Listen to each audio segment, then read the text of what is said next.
Okay, so it's confirmed. You definitely have to have a strong sense of self and good self-esteem in order to have a fulfilling life. Now, I don't want you to beat yourself up if you struggle with self-love, because the majority of people that struggle to have good self-esteem are not responsible. It's because of their upbringing and the messages that they've been told throughout their life thus far. But you're an adult now and you get to write the script. And it's absolutely essential that you create a nurturing, open, forgiving, curious relationship with yourself.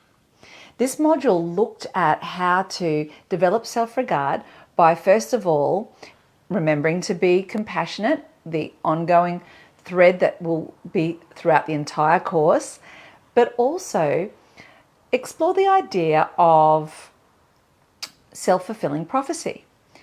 And I've seen this in my daily living, I've seen it in the work that I've done with clients, and I've read extensively about it. What you put out there is what you're going to get back in return.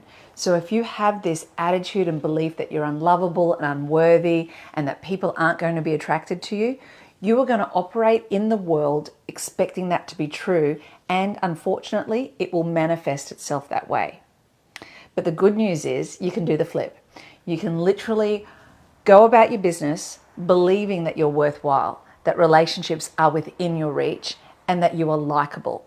And if you go out and interact with people in this way, I guarantee you'll see the benefits. You'll see people leaning in and wanting to know about you and wanting to at least explore the idea of a friendship if you're willing and this is what you want.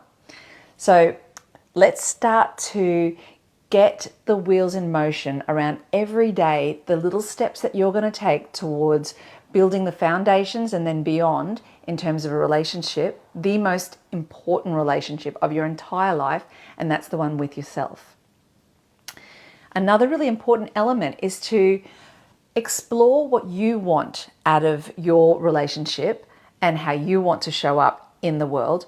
And don't be so interested in comparing yourself with others, because I have witnessed people almost obsess around how they stack up compared to others. They're forever looking at the status in terms of their work or their material possessions, and all of these comparisons just take away from the quality that you can be enjoying in your daily life right now by just focus on the PB. Just what are you doing today to enjoy your own company and to achieve little wins, so that at the end of each day you get to feel a little bit victorious, a little bit celebratory, but most of all you get to say, I liked me today. I enjoyed being me today.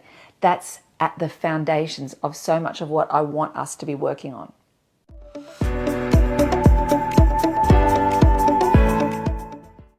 So, module 4. We take that next step from looking internally about how to continue to grow yourself as your favorite person, and we start to explore your friend fitness. I love the term I created to be friend fit because it's kind of exciting, because it lets you realize that we aren't just born with the skills to be great friends. It's something that we work at and develop, and it's an ongoing pursuit. So I hope that you've had the chance to explore how you show up as a friend at the moment, and then consider what you'd like to do to ensure that you are the top quality friend that you want to be. And also you want to be able to have a standard where you can enjoy friendships that are equally strong and loyal and possessing the qualities that are going to create a fulfilling life. And these lasting friendships that have like the hallmarks of, trust and loyalty and, humor, and everyone has their own little recipe of what they look for in a good friend. And I want you to understand what you're seeking and, why you want to attract these types of friends. And always keep in mind the whole marble jar analogy, where any friend that you value, you want to be conscious, am I being a marble jar friend? And am I ensuring that I'm engaging in friendships that are marble jar worthy? Because without that, we end up just staying in perhaps stale, outdated relationships that are no longer serving each other, but we just haven't updated the program. So your pursuit now is to do a bit of a refresh and make some really good decisions around how you want to be a friend and cull the traits and qualities that are possessed in people that aren't fabulous friends, like around gossiping and being unreliable and just generally not authentic or worthy of those lasting relationships that can see year in, year out. You deserve quality, you can attract quality, but you also have to deliver. So have a little bit of a think about that and do some journaling, do all of the exercises, and I look forward to hearing how you're finding the course so far. So please make sure you touch base with us, and I hope that your mind is expanding with enthusiasm and creativity around how you're going to show up in this world and attract beautiful relationships that I guess are probably the biggest thing that's going to indicate your overall happiness in life. So now that you have hopefully cultivated a new understanding of how to appreciate yourself and how to make the most of your strengths and values and just who you are in the world, we are going to move into creating and developing your friend fitness. What's that, you ask? Well, let's start with Module 4 by talking a little bit about the qualities you wish to embody as a friend, partner, or family member. Many of us navigate through life on autopilot, blindly assuming that friendships don't require a lot of effort. I want you to avoid falling into this trap and aim to be an exceptional friend. Take a moment now to reflect on the qualities you hold in high regard, such as loyalty, honesty, fun, generosity. The sky's the limit when you start to think of all of the qualities that constitutes a good friendship and a good friend. Understanding how you want to be perceived as a friend is essential. The nature of your contributions will ultimately determine the friendships you attract.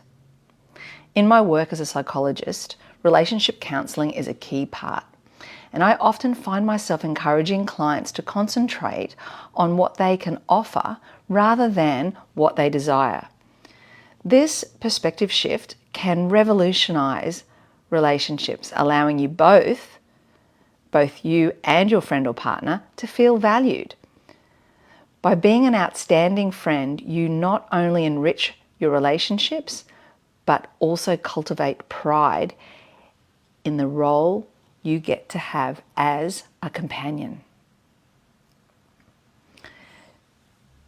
Let's do a little exercise together. Let's assess how friend fit you might be right now.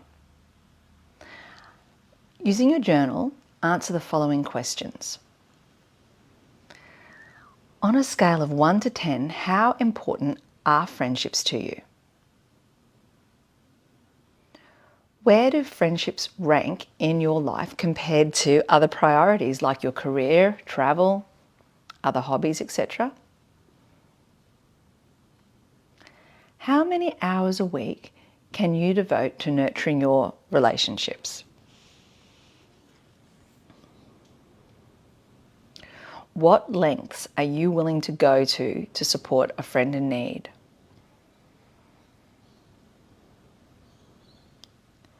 How motivated are you to keep in touch with a friend if they relocate, say interstate or further?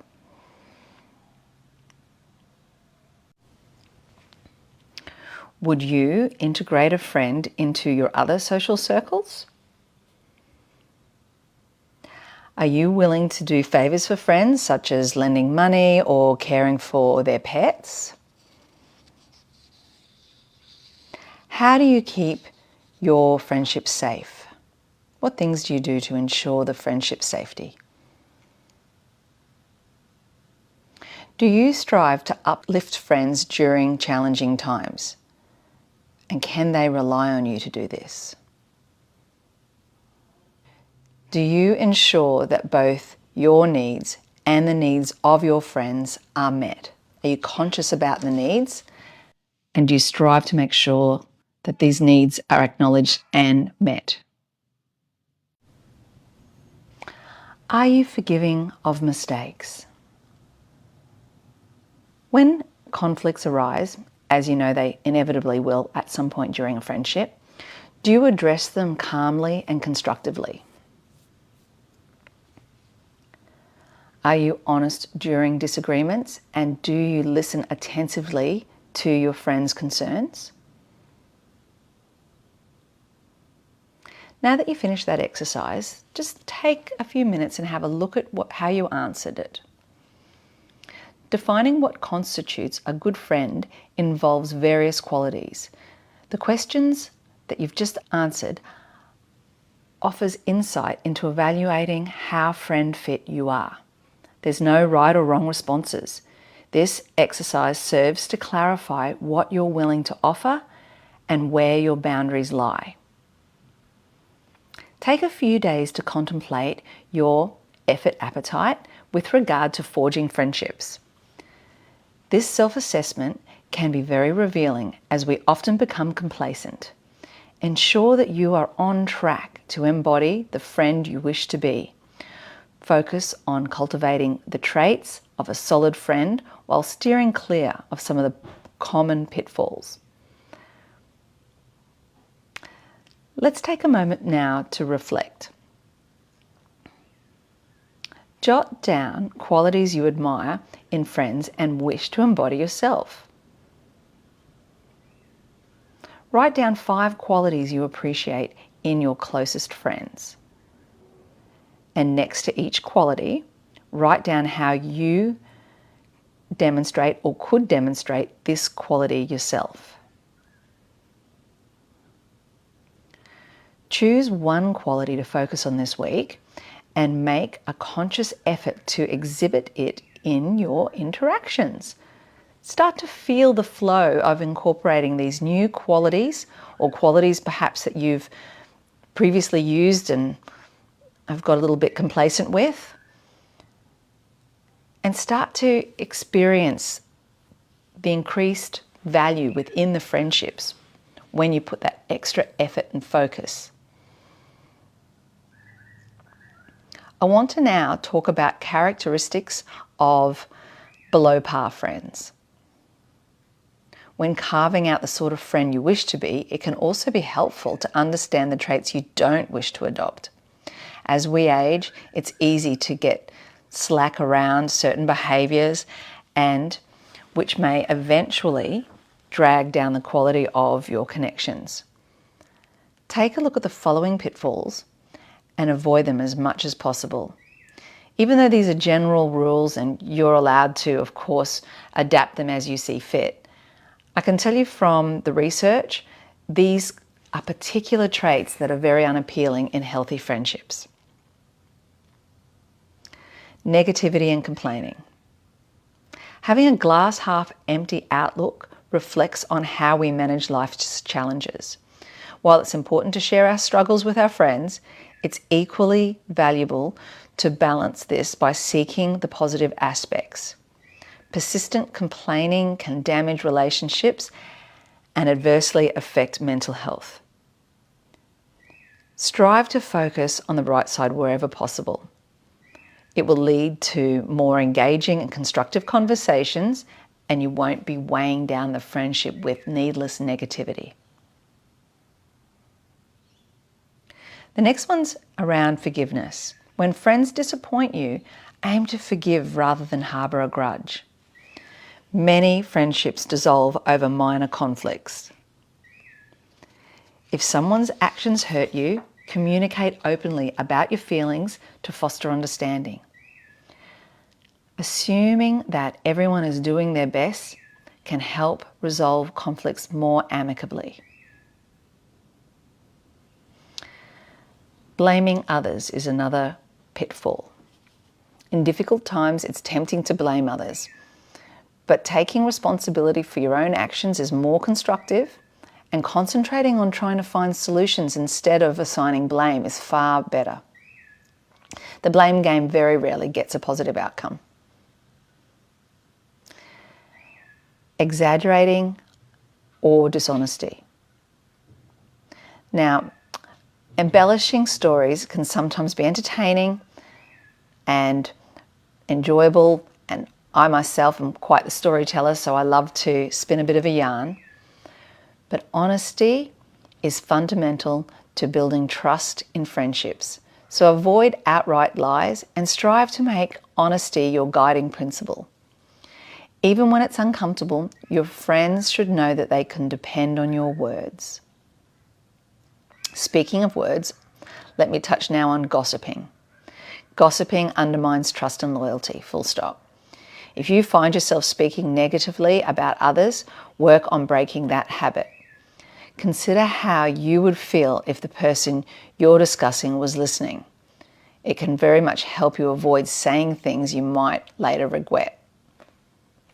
Always be prepared to say to someone's face what you say behind their back. I know that gossiping can be very addictive and it seems to fast-track bonding, but that's all very superficial, and ultimately, being in the practice of gossiping will only facilitate very lukewarm relationships. I want to now move on to some of the work of Dr. Brené Brown.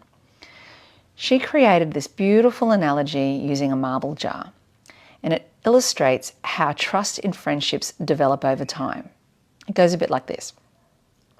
Each time a friend disappoints you, they might lose a marble out of a marble jar. Imagine you've got this marble jar. And yet positive interactions and actions will earn marbles.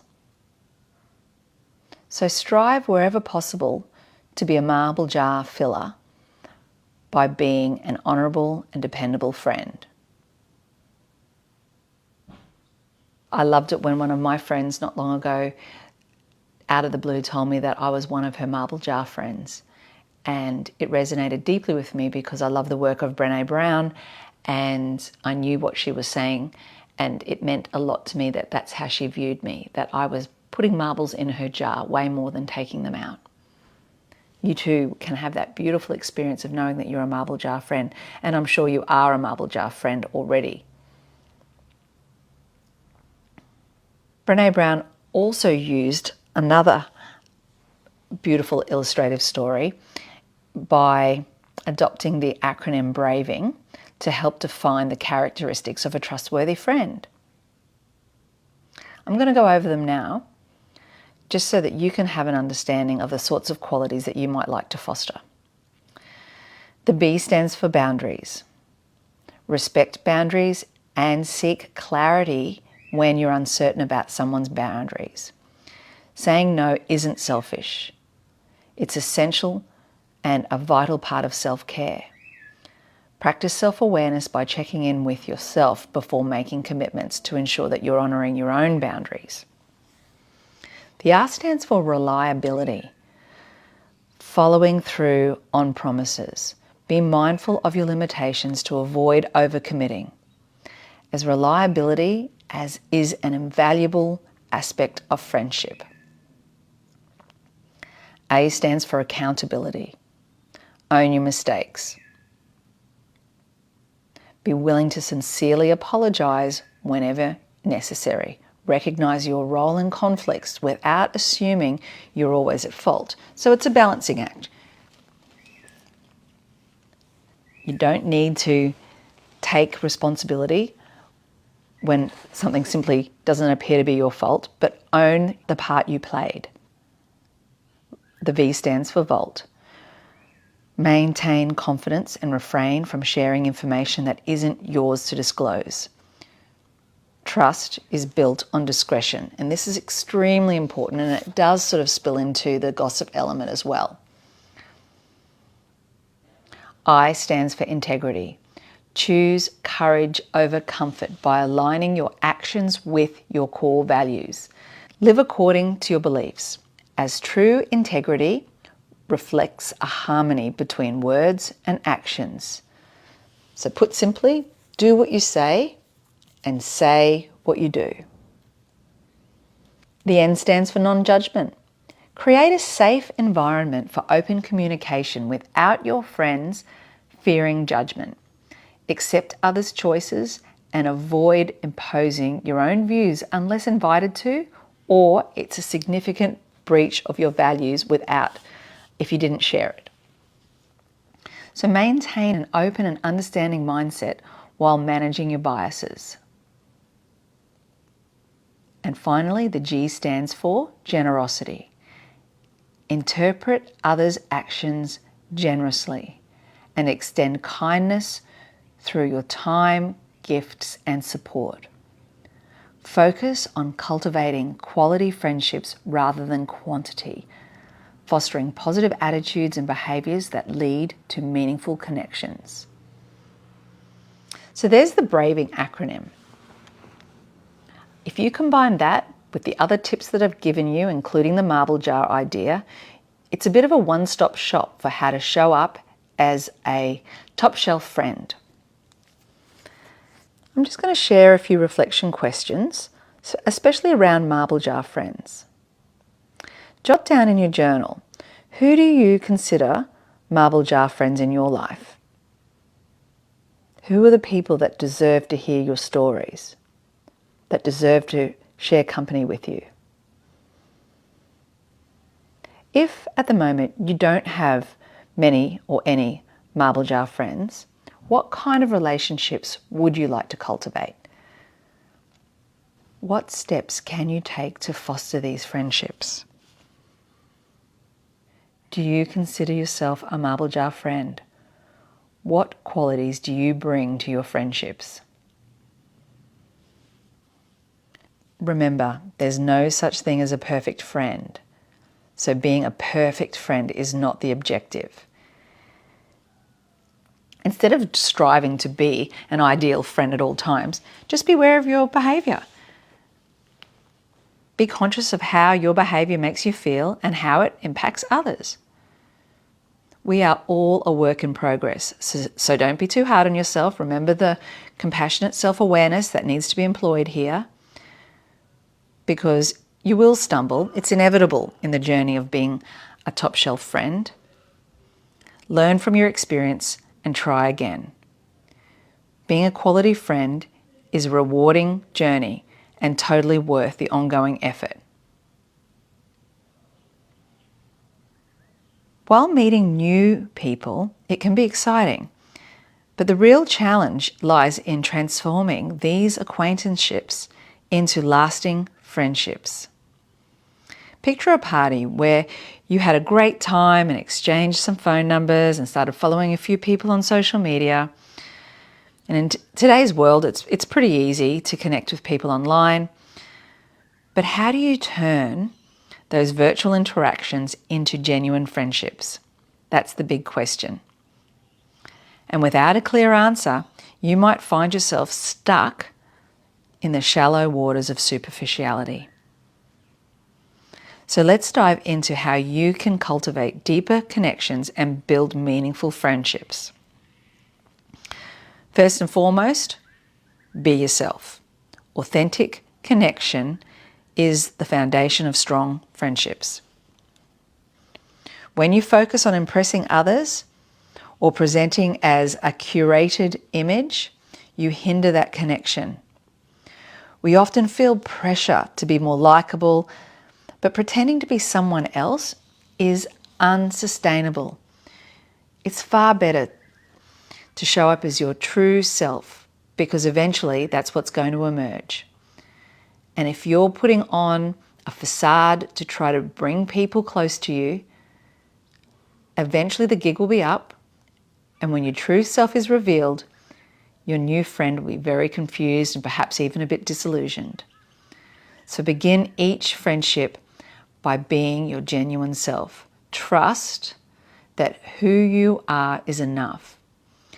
And if someone isn't drawn to your authenticity, it's better to know early on, allowing you to find those who appreciate who you are. Authenticity will always attract the right people to your side. Stepping out of your comfort zone can be daunting, especially when it comes to being unfiltered. Ironically, the aspects we often hide can be what draws people closer. True connection requires showing up as your unfiltered self. While we don't set out to be inauthentic most of the time, it often happens during the early stages of getting to know someone. To maintain your authenticity, regularly check in with yourself to ensure that you're staying true to your values and not slipping into being a people pleaser. It's very easy to slip into people-pleasing mode when you want to impress others. The next step in growing friendship is being committed to put in the ongoing effort. The key difference between close friends and casual acquaintances is the willingness to invest time and energy into the relationship. Keep your friends in mind and make sure they do the same. While you don't need to meet up every week, aim to stay current in each other's lives. The quality of your interactions matters more than the frequency. So even if you send the occasional message to check in on how they're going, or suggest doing regular activities that might align with both your interests. If they're involved in certain groups, you might ask to join. Definitely utilize technology to stay connected through texts, chats, and social media. Try to engage with their posts by commenting and showing support. The goal here is to maintain a connection in a variety of ways. Even if you only meet up every few weeks or months, regular communication can reinforce the bond. My close friends and I may not see each other so often, but we stay connected through thoughtful gestures, ensuring that our friendship remains strong and enduring, and by letting each other know that we're in each other's thoughts. Here's a little exercise to consider with your friends. When you are next chatting with a good friend, initiate a conversation about some beautiful, memorable experience that you've shared. The goal here is to reminisce together about the fun or interesting times that you've shared. Later on, I want you to journal about the experience. How did revisiting a shared memory affect your connection? What feelings or reflections did it bring up for both of you? It's helpful to use nostalgia and shared memories as a way to reinforce connections, highlighting the importance of history in friendships. And even as recent as last month actually still can count as history. The next step is to remember to share your life. Starting conversations can be a bit challenging in the early stages of friendship, and it may take some time before you feel at ease discussing things of depth with your new friend. But remember, being open and honest is key. It's your true self that counts. So here are some ideas to help spark a good quality conversation. Share what you've been up to. Talk about topics you're passionate about. Discuss your current interests. Mention your life goals with them. Share a bit more about your background and history once you feel safe and comfortable. Additionally, you might like to share a bit more about your family background. Take the opportunity to tell some funny stories here and there. Humour is the best lubrication of life. Discuss favourite books, movies, music. Talk about travel plans perhaps. Share your work situation and things that are going on in your career. Go on to discuss your aspirations and your dreams. Even just open up about what's currently on your mind. It's always interesting to discuss global news and affairs. And when you're out and about, make comments on your immediate environment like the weather or nature. And most of all, share with them how you're feeling. Remember, friendships can also grow through tough times. Being there to give and receive support during difficult moments is very important. Maybe a friend is having a tough week at work or struggling with something personal. Reaching out, offering a listening ear, or even sending them a thoughtful message shows that you care beyond surface level interactions. Your friend will likely remember your kindness during those low points, which can deepen the relationship in a way that regular catch-ups might not. And on the flip side, being open to support yourself by your friends is equally important. So let's say you're working through a difficult time, perhaps with feeling overwhelmed with responsibilities. Letting your friend in on that journey, not oversharing, but simply being honest about what you're dealing with, can help them feel trusted and valued. Friendships thrive on mutual trust, and inviting others into those moments can foster a sense of intimacy and connection. Not everyone you reach out to will reciprocate your efforts, and that's okay. People may be in different stages of their life or simply not interested in building friendships right now. If you take it personally when someone declines an invitation or doesn't respond, it can lead to frustration and a great deal of disappointment. Understand that people's motivations are often unclear and their reactions can be unpredictable. Instead of dwelling on the negatives, focus on being a good person and nurturing the connections that do show promise. While it may take time, cultivating relationships with those who reciprocate your interest will ultimately lead to a flourishing friendship network. So celebrate the wins and don't get hung up on those that don't want to reciprocate your enthusiasm to bond. Using your journal, make a list of potential connections who could become friends, such as co-workers, neighbours, people at the gym, online contacts, or community members. Just pick 3 or 5 people that you might feel okay about reaching out to. Create opportunities to get to know them through perhaps coffee, movies, shopping, drinks, concerts, or even just the humble walk. After a few meetups, you'll see if the friendship has potential. Keep an open mind and avoid judging based on first impressions.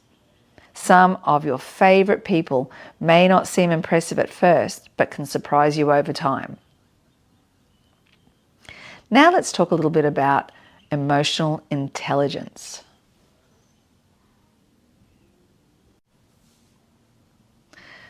What is emotional intelligence, you ask?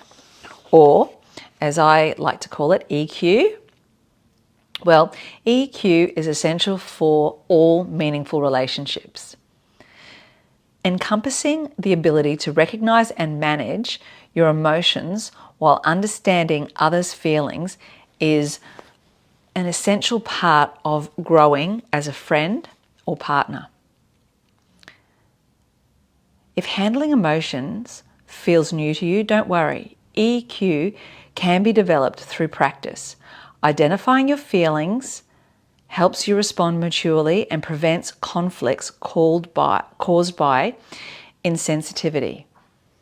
Instead of suppressing emotions, focus on understanding what drives your behavior, starting with your awareness of your body's reactions. Naming your emotions is vital for addressing them effectively. As you extend self-awareness, you'll better understand how your actions impact others. Practice empathy by considering other people's perspective. Being open and curious is key to your journey of enhancing EQ. During the next week, take a moment at least 3 times a day to reflect, how am I feeling right now? And why? Say, for example, I'm feeling content after a nice lunch with my daughter. During the course of the week, check in with someone that you care about by asking them how they feel about a specific situation, like, how do you feel about your boss's recent behavior? Emotional intelligence, while it might be something that you're not familiar with, it's very easy to embrace. It's simply being conscious of your feelings and the reaction that you're having, while simultaneously understanding other people's feelings, or at least being curious enough to ask, and especially understand how your behavior is emotionally impacting others. Once you understand that dance, connection and that flow of healthy relationships will be a lot easier. So embarking on the quest to be a worthy friend is one of the most rewarding journeys you can have in life. Prioritize your friendships and in doing so, become a better person at the same time, as these qualities of a good friend also just mirror the same qualities of being a good human. To foster deeper connections, develop emotional awareness of yourself and others. Avoid the pitfalls of gossip and negativity. Remember to use the BRAVING acronym and be excited about being friend fit. As always, authenticity is key. Always be yourself, your true self, your now self, in new relationships and throughout all relationships. And don't hesitate to initiate plans. And don't take it personally if others don't reciprocate right away. Building friendships takes time, so approach it with patience and an open heart. Trust develops gradually, and while disappointments may arise, remember that slow and steady wins the race.